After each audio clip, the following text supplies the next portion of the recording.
नमस्कार दोस्तों, अतुल्य भारत पॉलिटिकल साइंस के यूट्यूब चैनल पर आपका हार्दिक स्वागत है। दोस्तों, हम लोग राष्ट्रपति पढ़ रहे थे और पिछले वीडियो में हमने राष्ट्रपति पूरा नहीं किया था। राष्ट्रपति का कार्यकाल हमने उस पर पूरा कर लिया था। राष्ट्रपति पर महाभियोग की प्रक्रिया हम पढ़ चुके थे। उसके आगे हम बढ़ते हैं। दोस्तों, आज हमारे सामने एक नया मुद्दा है कि यदि राष्ट्रपति का पद आकस्मिक रूप से क्या हो जाए, रिक्त हो जाए तो क्या होगा। तो दोस्तों, राष्ट्रपति का पद यदि आकस्मिक रूप से रिक्त हो जाए तो ऐसी स्थिति में दो कंडीशन बनती है। पहली कंडीशन बताई गई है अनुच्छेद 62 में, 62 में, और दूसरी कंडीशन बताई गई है अनुच्छेद 65 में। दो कंडीशन यहाँ बनती है दोस्तों, यदि राष्ट्रपति का पद आकस्मिक रूप से क्या हो जाए, रिक्त हो जाए। या दोस्तों, आकस्मिक रूप से पद के रिक्त होने का क्या मतलब है? तो आकस्मिक रूप से पद के रिक्त होने का मतलब है राष्ट्रपति की मृत्यु हो जाए, राष्ट्रपति अपना त्याग पत्र दे दे, या राष्ट्रपति पर महाभियोग लग जाए। इन कंडीशन को क्या कहा जाएगा?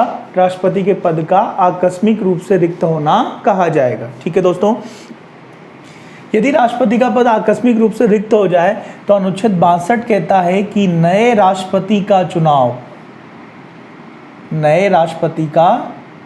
जो चुनाव है ये 6 माह के अंदर, कितने समय के अंदर? 6 माह के अंदर करवाना अनिवार्य होगा। यदि राष्ट्रपति का पद आकस्मिक रूप से रिक्त हो गया तो अनुच्छेद 62 कहता है कि नए राष्ट्रपति का चुनाव 6 महीने के अंदर करवाना क्या होगा? अनिवार्य होगा। परंतु यदि ऐसा हुआ है कि राष्ट्रपति ने अपना कार्यकाल पूरा किया है, मान लो कंडीशन ये बन गई, अनुच्छेद 62 कहता है कि यदि राष्ट्रपति ने अपना कार्यकाल पूरा किया है तो नए राष्ट्रपति का चुनाव उसके कार्यकाल की समाप्ति से पहले ही हो जाना चाहिए। ठीक है दोस्तों, दूसरी कंडीशन बनती है, यदि राष्ट्रपति का पद आकस्मिक रूप से रिक्त हो गया तो अनुच्छेद 65 कहता है कि उपराष्ट्रपति किसके रूप में? कार्यवाहक राष्ट्रपति के रूप में कार्य करेगा। तो दोस्तों, यदि राष्ट्रपति का पद आकस्मिक रूप से रिक्त हो गया तो अनुच्छेद 65 कहता है कि उपराष्ट्रपति किसके रूप में काम करेगा? कार्यवाहक राष्ट्रपति के रूप में काम करेगा। ठीक है, हमने अभी तक देखा कि यदि राष्ट्रपति का पद आकस्मिक रूप से रिक्त हो जाए, आकस्मिक रूप से रिक्त होने का मतलब राष्ट्रपति की मृत्यु हो जाए, राष्ट्रपति अपना त्याग पत्र दे दे, राष्ट्रपति पर महाभियोग लग जाए, इन कंडीशन को क्या कहा जाएगा? पद का आकस्मिक रूप से रिक्त होना कहा जाएगा। तो अनुच्छेद 62 के तहत नए राष्ट्रपति का चुनाव कितने समय के अंदर? 6 माह के अंदर करवाना अनिवार्य होगा। यदि राष्ट्रपति ने अपना कार्यकाल पूरा किया है तो उसके कार्यकाल की समाप्ति से पहले ही इसका चुनाव करवाना अनिवार्य होगा। जबकि अनुच्छेद 65 कहता है कि उपराष्ट्रपति इसी स्थिति में किसके रूप में काम करेगा? कार्यवाहक राष्ट्रपति के रूप में कार्य करेगा।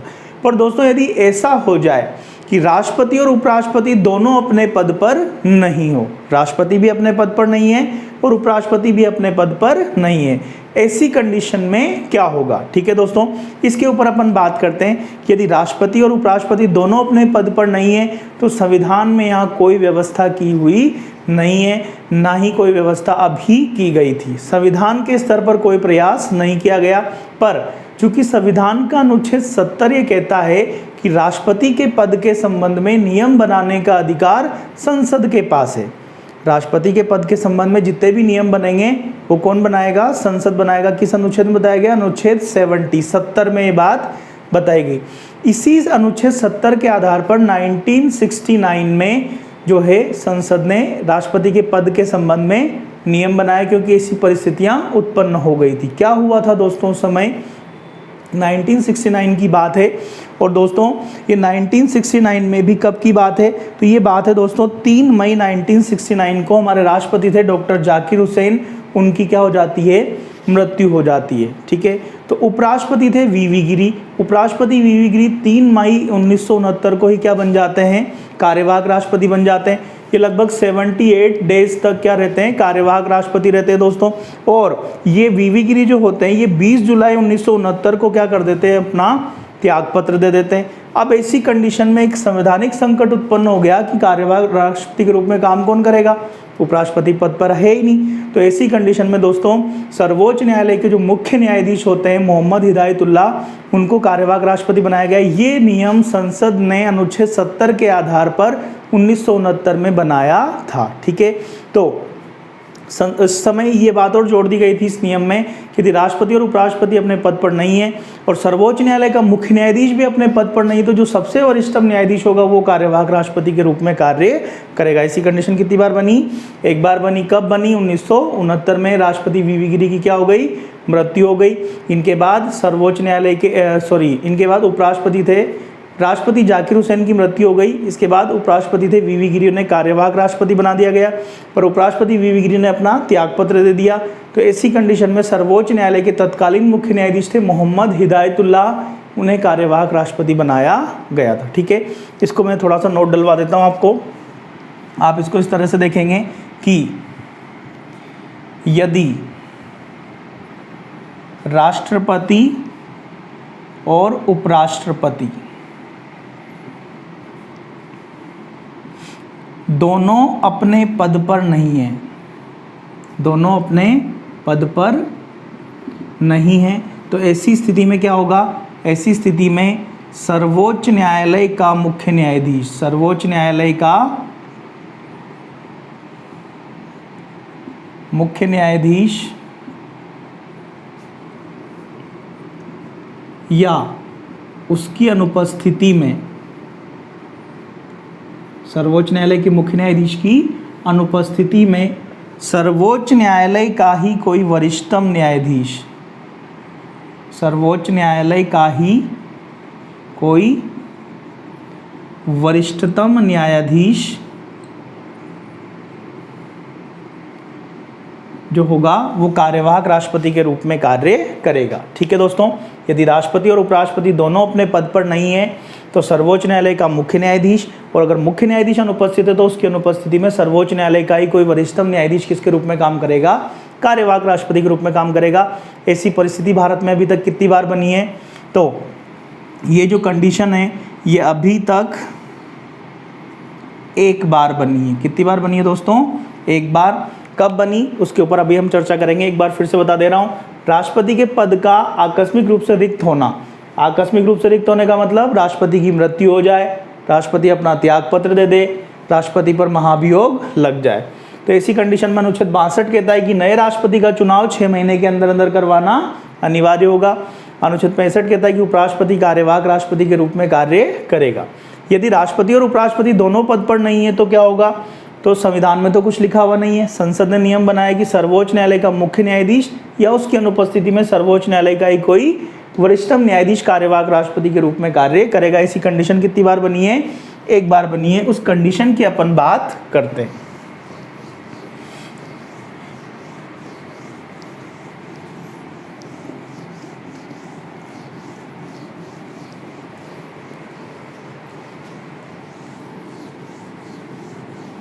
तो दोस्तों ये कंडीशन हमारे सामने बनी एक बार। कब? जब 3 मई 1969 को, किस दिन? 3 मई 1969 को राष्ट्रपति डॉक्टर जाकिर हुसैन की, राष्ट्रपति थे डॉक्टर जाकिर हुसैन की क्या हो गई? मृत्यु हो गई। तो इसी समय सेम डे 3 मई 1969 को ही उपराष्ट्रपति थे वीवी गिरी। उपराष्ट्रपति कौन थे दोस्तों? वीवी गिरी। वीवी गिरी भारत के पहले कार्यवाहक राष्ट्रपति बने, पहले कार्यवाहक राष्ट्रपति बने। किस दिन बने? वीवी गिरी कार्यवाहक राष्ट्रपति 3 मई को। 3 मई को ही डॉक्टर जाकिर हुसैन की मृत्यु हुई और 3 मई को ही उपराष्ट्रपति वीवी गिरी भारत के पहले क्या बन जाते हैं? कार्यवाहक राष्ट्रपति बन जाते हैं। पर दोस्तों वीवी गिरी जो थे, वीवी गिरी ने 20 जुलाई 1969 को, वीवी गिरी ने किस दिन? 20 जुलाई 1969 को वीवी गिरी ने त्यागपत्र दे दिया। वीवी गिरी ने क्या कर दिया? अपना त्यागपत्र दे दिया। किस दिन दिया? 20 जुलाई 1969 को। कितने दिन बाद? 78 डेज के बाद इन्होंने अपना क्या दे दिया? त्यागपत्र दे दिया। त्यागपत्र दे दिया तो जो संसद ने नियम बनाया था, अभी हमने थोड़ी देर पहले देखा कि राष्ट्रपति उपराष्ट्रपति दोनों पद पे नहीं तो सुप्रीम कोर्ट का मुख्य न्यायाधीश कार्यवाहक राष्ट्रपति बनेगा। तो 20 जुलाई 1969 के दिन ही सर्वोच्च न्यायालय के मुख्य न्यायाधीश थे, सर्वोच्च न्यायालय के मुख्य न्यायाधीश थे कौन? मोहम्मद हिदायतुल्लाह। मोहम्मद हिदायतुल्लाह जो हैं ये क्या बने? कार्यवाहक राष्ट्रपति बने। दोस्तों मोहम्मद हिदायतुल्लाह एकमात्र ऐसे सर्वोच्च न्यायालय के मुख्य न्यायाधीश हैं जिन्होंने मुख्य न्यायाधीश रहते हुए राष्ट्रपति के कार्यवाहक राष्ट्रपति के रूप में क्या किया था? काम किया था। बाद में मोहम्मद हिदायतुल्लाह जो थे ये भारत के उपराष्ट्रपति निर्विरोध निर्वाचित हुए थे। ठीक है दोस्तों, तो ऐसी कंडीशन कब कितनी बार बनी है अभी तक भारत में? एक बार बनी है। कब बनी? 1969 में। 3 मई 1969 को राष्ट्रपति डॉक्टर जाकिर हुसैन की क्या हो जाती है? मृत्यु हो जाती है। उपराष्ट्रपति वीवी गिरी पहले कार्यवाहक राष्ट्रपति बनते हैं। 78 दिनों के बाद उपराष्ट्रपति वीवी गिरी जो होते हैं ये 20 जुलाई 1969 को त्यागपत्र अपना दे देते हैं। तो इसी दिन सेम डे सर्वोच्च न्यायालय के मुख्य न्यायाधीश होते हैं मोहम्मद हिदायतुल्लाह, ये भारत के पहले कार्यवाहक राष्ट्रपति बनाए जाते हैं। क्लियर है पूरी बात? ये आगे हम बात करने जा रहे हैं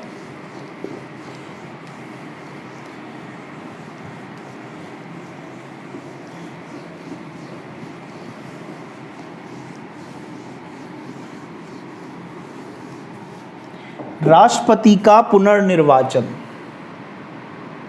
राष्ट्रपति का पुनर्निर्वाचन। दोस्तों राष्ट्रपति का पुनर्निर्वाचन बताया गया है अनुच्छेद 57 में, 57 में। राष्ट्रपति का पुनर्निर्वाचन किस अनुच्छेद में बताया गया? अनुच्छेद 57 में। अनुच्छेद 57 में केवल इतना ही बताया गया कि राष्ट्रपति का पुनर्निर्वाचन हो सकता है। राष्ट्रपति का क्या हो सकता है दोस्तों? पुनर्निर्वाचन हो सकता है, परंतु कोई व्यक्ति कितनी बार राष्ट्रपति बनेगा, कोई व्यक्ति कितनी बार क्या बनेगा? राष्ट्रपति बनेगा, इस संबंध में हमारा जो संविधान है ये क्या है? मौन है। मौन का मतलब क्या है? चुप है। संविधान में कुछ भी लिखा हुआ नहीं है कि कोई व्यक्ति कितनी बार राष्ट्रपति बन सकता है। ठीक है दोस्तों, तो राष्ट्रपति का पुनर्निर्वाचन बताया गया अनुच्छेद 57 में। अनुच्छेद 57 में बताया गया कि राष्ट्रपति का पुनर्निर्वाचन हो सकता है, परंतु कोई व्यक्ति कितनी बार राष्ट्रपति बनेगा इस संबंध में हमारा संविधान क्या है? मौन है। संविधान में कुछ भी लिखा हुआ नहीं है। अभी तक हम अगर उदाहरण की बात करें तो हमारे पास उदाहरण है किसका? केवल डॉक्टर राजेंद्र प्रसाद। केवल डॉक्टर राजेंद्र प्रसाद ही एकमात्र ऐसे राष्ट्रपति बने भारत में जिन्होंने 2 बार अपना कार्यकाल पूरा किया। डॉक्टर राजेंद्र प्रसाद ही एकमात्र ऐसे राष्ट्रपति बने हैं भारत में जिन्होंने 2 बार अपना कार्यकाल क्या किया है? पूरा किया। बाकी सभी राष्ट्रपति एक एक कार्यकाल के लिए ही चुने गए।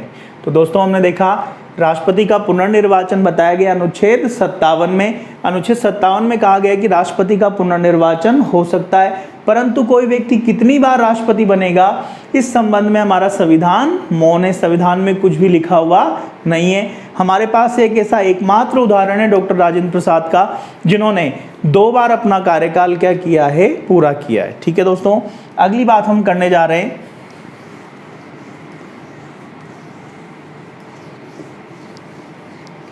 राष्ट्रपति के विशेषाधिकार या उन्मुक्तियां।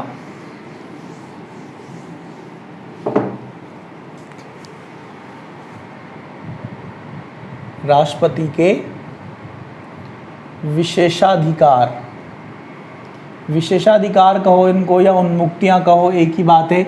ये बात बताई गई है अनुच्छेद 361 में, 361 में। राष्ट्रपति को 2 विशेषाधिकार दिए गए हैं दोस्तों। पहला विशेषाधिकार है राष्ट्रपति का कि पद पर रहते हुए, पद पर रहते हुए भारत के किसी भी न्यायालय में, भारत के किसी भी न्यायालय में इसके विरुद्ध कोई आपराधिक मामला, आपराधिक को ही फौजदारी मामला भी कहा जाता है। आपराधिक या फौजदारी मामला नहीं चलाया जा सकता। जब तक राष्ट्रपति अपने पद पर है तब तक भारत के किसी भी न्यायालय में उसके विरुद्ध कोई आपराधिक या फौजदारी मामला, जिसे इंग्लिश में क्रिमिनल केस कहा जाता है, वो भारत के किसी भी कोर्ट में नहीं चलाया जा सकता है। ठीक है दोस्तों, ये बात याद रखने की, चाहे राष्ट्रपति किसी का मर्डर ही कर दे पर फिर भी उसके विरुद्ध भारत के किसी भी न्यायालय में जब तक वो राष्ट्रपति है तब तक कोई केस नहीं बनता है। केस बनेगा पर कब बनेगा, पहले उससे या तो त्यागपत्र लिया जाएगा या उसे महाभियोग के द्वारा हटाया जाएगा, उसके बाद उसके अगेंस्ट केस किया जाएगा। ठीक है दोस्तों, यही सेम विशेषाधिकार राज्यपाल के ऊपर भी लागू होता है। दोस्तों राज्यपाल की बात करें तो जैसे हम देखते हैं कल्याण सिंह जी राजस्थान के राज्यपाल बने, बाबरी मस्जिद विध्वंस के टाइम उनके ऊपर केस लगा, ये केस जैसे राज्यपाल बने अपने आप खत्म हो गया। वापस जैसे उनका राज्यपाल के रूप में कार्यकाल पूरा हुआ, सीबीआई ने उनको वापस एक्यूज बना दिया, नोटिस भेज दिया वापस। ठीक है ना, तो ये सेम विशेषाधिकार राज्यपाल के ऊपर भी लागू होता है। दूसरा विशेषाधिकार है दोस्तों राष्ट्रपति का, पद पर रहते हुए या सेवानिवृत्ति के बाद, दोनों कंडीशन में लागू होगा दोस्तों ये विशेषाधिकार। चाहे राष्ट्रपति पद पर है, चाहे राष्ट्रपति रिटायर्ड हो गया, सेवानिवृत्त हो गया, दोनों कंडीशन में लागू होगा। यदि राष्ट्रपति पर दीवानी मामला, दीवानी मामले को इंग्लिश में सिविल केस कहा जाता है दोस्तों, दीवानी मामला अगर इसके विरुद्ध चलाना है तो मामला दायर करने वाला व्यक्ति,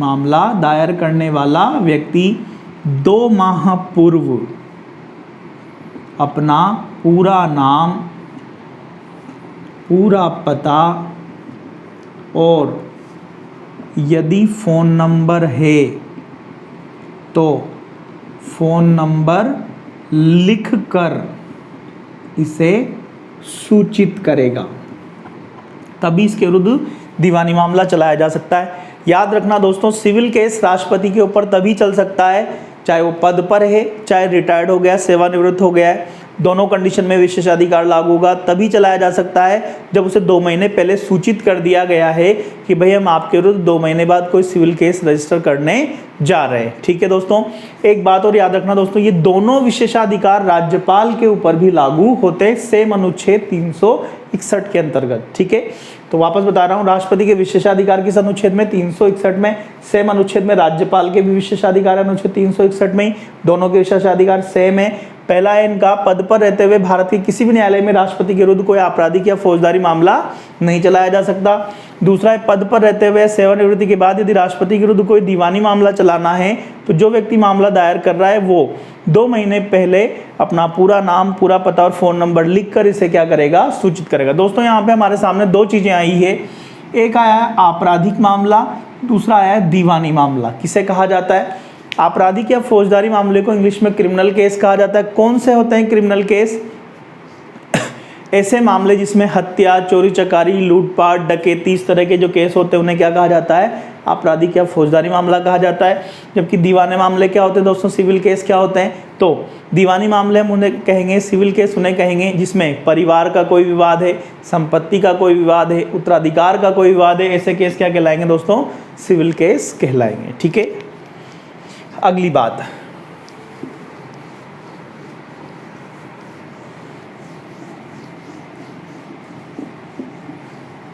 राष्ट्रपति के चुनाव संबंधी विवाद।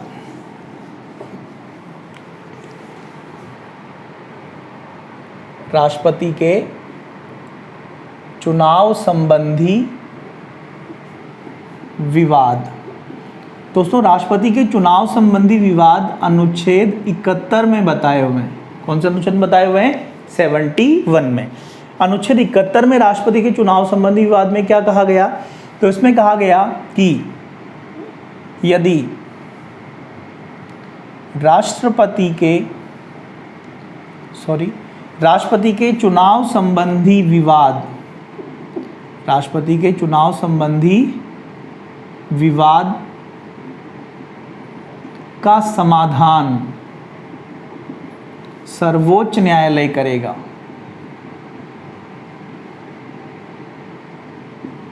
कौन करेगा दोस्तों? सर्वोच्च न्यायालय। अगर राष्ट्रपति के चुनाव से रिलेटेड कोई भी विवाद हो जाए तो ऐसा विवाद कौन सुनेगा?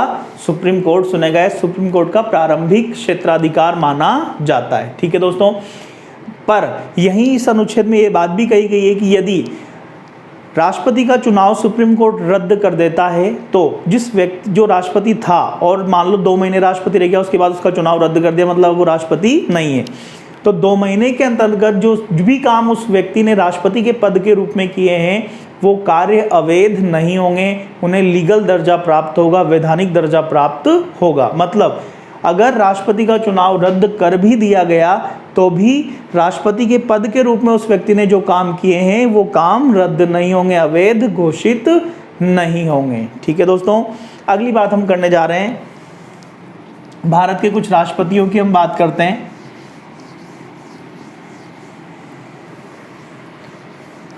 तो दोस्तों भारत के पहले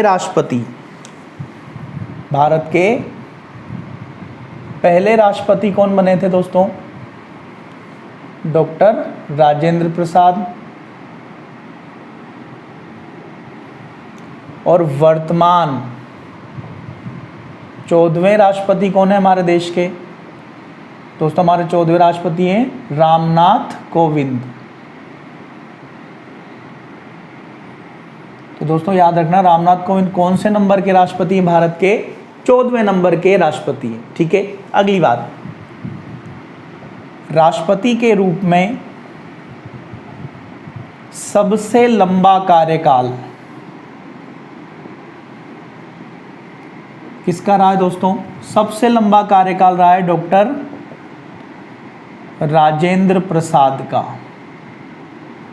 कितना रहा इनका कार्यकाल, कब से कब तक रहा? तो इनका कार्यकाल था दोस्तों 26 जनवरी 1950 से। कब से शुरू हुआ था इनका कार्यकाल? 26 जनवरी 1950 को इनका कार्यकाल शुरू हो गया था और ये 13 मई 1962 तक, कब तक? 13 मई 1962 तक भारत के क्या रहे दोस्तों? ये राष्ट्रपति रहे। 26 जनवरी 1950 से लेकर कब तक रहे हैं? 13 मई 1962 तक। दोस्तों इनका कार्यकाल 12 साल और 107 दिन रहा है। कितना रहा इनका कार्यकाल?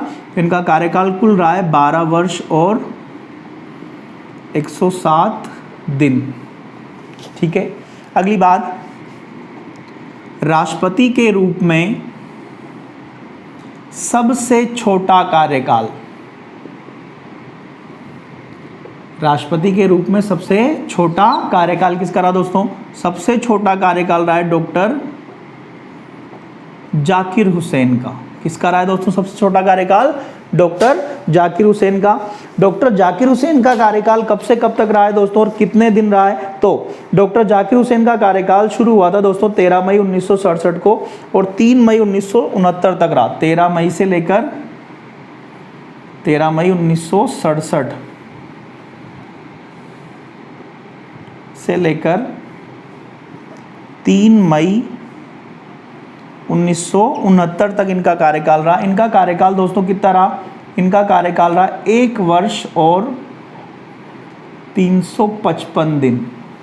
तो सबसे छोटा कार्यकाल किसका रहा दोस्तों? राष्ट्रपति के रूप में डॉक्टर जाकिर हुसैन का 13 मई 1967 से लेकर 3 मई 1969 तक 1 वर्ष और 355 दिन ये क्या रहे? भारत के राष्ट्रपति रहे। एक बात और यहाँ याद रखने की दोस्तों, अगर कार्यवाहक राष्ट्रपति में सबसे छोटा कार्यकाल आपका पूछा जाए तो कार्यवाहक राष्ट्रपति में सबसे छोटा कार्यकाल रहा है मोहम्मद हिदायतुल्लाह का, केवल 35 दिन के लिए कार्यवाहक राष्ट्रपति बने। पर दोस्तों याद रखना, अगर आपको कार्यवाहक लिखा हुआ ना मिले और ये पूछा जाए कि भारत में सबसे छोटा कार्यकाल राष्ट्रपति के रूप में किसका रहा, तो क्या बताएंगे? डॉक्टर जाकिर हुसैन का। पर सवाल में अगर स्पष्ट रूप से लिख दिया गया कि कार्यवाहक राष्ट्रपति को शामिल करते हुए भारत में सबसे छोटा कार्यकाल किस राष्ट्रपति का रहा, तब हम बताएंगे डॉक्टर मोहम्मद हिदायतुल्लाह। ये सर्वोच्च न्यायालय के एकमात्र मुख्य न्यायाधीश थे जो मुख्य न्यायाधीश रहते हुए भारत के कार्यवाहक राष्ट्रपति बने थे। ठीक है दोस्तों, अगली बात हम करने जा रहे हैं, भारत के ऐसे राष्ट्रपति जिनकी पद पर रहते हुए मृत्यु हुई। ऐसे 2 राष्ट्रपति हैं दोस्तों हमारे। पहले कौन थे? तो पहले थे हमारे डॉक्टर जाकिर हुसैन और हुसैन साहब की मृत्यु कब हुई थी? 3 मई 1969 को। कब हुई थी इनकी मृत्यु? 3 मई 1969 को। और दूसरे हैं दोस्तों फखरुद्दीन अली अहमद। फखरुद्दीन अली अहमद। फखरुद्दीन अली अहमद की मृत्यु थी दोस्तों 11 फरवरी 1977 को। कब हुई थी इनकी मृत्यु? 11 फरवरी 1977। और इनकी मृत्यु कब हुई थी? तो इनकी मृत्यु हुई थी 3 मई 1969 को। ठीक है दोस्तों, अगली बात, अभी तक भारत में 3 कार्यवाहक राष्ट्रपति बने। 3 क्या बने हैं? कार्यवाहक राष्ट्रपति बने। कौन कौन है दोस्तों ये? सबसे पहले कार्यवाहक राष्ट्रपति कौन बने थे? वी गिरी। दूसरे कौन बने? मोहम्मद हिदायतुल्लाह। और तीसरे कौन बने थे दोस्तों? बी.डी. जत्थी। बी.डी. जत्थी। अभी तक भारत में कार्यवाहक राष्ट्रपति कितने बने हैं? 3। बी.डी. जत्थी कब बने थे? तो बी.डी. जत्थी फखरुद्दीन अली अहमद की मृत्यु के बाद 11 फरवरी 1977 को भारत के कार्यवाहक राष्ट्रपति बने थे, तीसरे नंबर के। ठीक है दोस्तों, अगली बात, भारत के ऐसे राष्ट्रपति जिन्हें भारत रत्न से सम्मानित किया गया। ऐसे कितने राष्ट्रपति हुए दोस्तों अभी तक? तो देखो, पहले राष्ट्रपति थे डॉक्टर राजेंद्र प्रसाद। दूसरे थे डॉक्टर सर्वपल्ली राधाकृष्णन। तीसरे से दोस्तों डॉक्टर जाकिर हुसैन। चौथे थे वी गिरी। पांचवें हैं डॉक्टर APJ अब्दुल कलाम। और छठे हैं दोस्तों प्रणब मुखर्जी। प्रणब मुखर्जी। ठीक है दोस्तों, याद रखना, इसका सवाल ऐसे पूछा जा सकता है आप लोगों से कि भारत के ऐसे राष्ट्रपति जिनको भारत रत्न से सम्मानित किया गया या भारत रत्न से नहीं सम्मानित किया गया। अगर यह आ जाएगा तो नहीं सम्मानित किया गया सवाल बनता है तो 3 ऑप्शन यहाँ से होंगे, एक ऑप्शन इसके बाहर का होगा। और ये पूछा गया कि सम्मानित किया गया, एक ऑप्शन यहाँ से आ जाएगा और 3 ऑप्शन इसके बाहर के होंगे। ठीक है, याद करने का तरीका बताता हूँ। शुरुआत के 4 राष्ट्रपति, पहले, दूसरे, तीसरे और चौथे। उसके बाद APJ अब्दुल कलाम और लास्ट वाले हैं प्रणब मुखर्जी। आराम से याद किया जा सकता है। ठीक है दोस्तों, अगली बात, भारत के दलित समुदाय के राष्ट्रपति। भारत के दलित समुदाय से संबंधित राष्ट्रपति 2 बने हैं अभी तक। पहले कौन बने हैं? तो पहले बने थे दोस्तों KR नारायणन। और दूसरे कौन है दोस्तों वर्तमान में? रामनाथ कोविंद। इन दोनों का संबंध दलित समुदाय से है। अगली बात दोस्तों, भारत के अल्पसंख्यक समुदाय के राष्ट्रपति। दोस्तों, अल्पसंख्यक समुदाय के राष्ट्रपति 4 बने हैं। कौन कौन बने हैं? तो पहले बने थे, सबसे पहले बने थे डॉक्टर जाकिर हुसैन। हुसैन साहब के बाद दूसरे बने फखरुद्दीन अली अहमद। इनके बाद बने दोस्तों फखरुद्दीन अली अहमद के बाद में ज्ञानी जेल सिंह। और आखिरी चौथे बने हैं दोस्तों डॉक्टर APJ अब्दुल कलाम। ठीक है, तो अभी तक दोस्तों दलित समुदाय अल्पसंख्यक समुदाय के 4 राष्ट्रपति बने। एक बार में फिर ये मोटी मोटी बात थी राष्ट्रपति के बारे में। अगली क्लास में हम यहाँ पर राष्ट्रपति की शक्तियों की बात करेंगे। अभी एक बार इसको रिवाइज कर लेते हैं। भारत के पहले राष्ट्रपति कौन बने? डॉक्टर राजेंद्र प्रसाद। वर्तमान 14वें राष्ट्रपति कौन बने हैं? रामनाथ कोविंद। राष्ट्रपति के रूप में सबसे लंबा कार्यकाल किसका रहा दोस्तों? डॉक्टर राजेंद्र प्रसाद का। कब से कब तक? 26 जनवरी 1950 से 13 मई 1962 तक। 12 वर्ष और 107 दिन इनका कार्यकाल रहा है। राष्ट्रपति के रूप में सबसे छोटा कार्यकाल डॉक्टर जाकिर हुसैन का रहा, 13 मई 1967 से 3 मई 1969 तक। 1 वर्ष और 355 दिन ये भारत के राष्ट्रपति रहे। भारत के ऐसे राष्ट्रपति जिनकी पद पे रहते हुए मृत्यु हुई कितने लोग हैं? 2 लोग हैं। पहले कौन है? डॉक्टर जाकिर हुसैन और दूसरे कौन है? फखरुद्दीन अली अहमद। फखरुद्दीन अली अहमद की मृत्यु डॉक्टर जाकिर हुसैन की मृत्यु कब हुई? 3 मई 1969 को, और फखरुद्दीन अली अहमद की मृत्यु हुई थी 11 फरवरी 1977 को। 3 कार्यवाहक राष्ट्रपति बने भारत में अभी तक। पहले बने थे वीवी गिरी, दूसरे मोहम्मद हिदायतुल्लाह और तीसरे बीडी जत्थी। वीवी गिरी और मोहम्मद हिदायतुल्लाह तो 1969 में बने, जबकि बीडी जत्थी 1977 में कार्यवाहक राष्ट्रपति बने। भारत के ऐसे राष्ट्रपति जिन्हें भारत रत्न से सम्मानित किया गया पहले कौन थे? डॉक्टर राजेंद्र प्रसाद। हालांकि याद रखना दोस्तों आप, ये राजेंद्र प्रसाद से पहले भारत रत्न किसको मिल गया था? डॉक्टर सर्वपल्ली राधाकृष्णन को मिल गया था। सर्वपल्ली राधाकृष्णन के कार्यकाल में डॉक्टर राजेंद्र प्रसाद को भारत रत्न प्राप्त हुआ था। तीसरे बने आपके डॉक्टर जाकिर हुसैन, चौथे वीवी गिरी, 5वें एपीजे अब्दुल कलाम और 6ठे प्रणब मुखर्जी। भारत के दलित समुदाय से संबंधित राष्ट्रपति कितने हैं? 2 हैं। पहले कौन है? KR नारायणन, दूसरे रामनाथ कोविंद। भारत के अल्पसंख्यक समुदाय के राष्ट्रपति कौन कौन है? तो डॉक्टर जाकिर हुसैन, फखरुद्दीन अली अहमद, ज्ञानी जैल सिंह और डॉक्टर एपीजे अब्दुल कलाम। ठीक दोस्तों, ये राष्ट्रपति की बेसिक बातें पूरी हो जाती है। अब राष्ट्रपति की हमें शक्तियां देखनी है दोस्तों, इसकी शक्तियां हम अगले वीडियो में उसके ऊपर बात करेंगे ना। ठीक है दोस्तों, धन्यवाद बहुत बहुत आपका।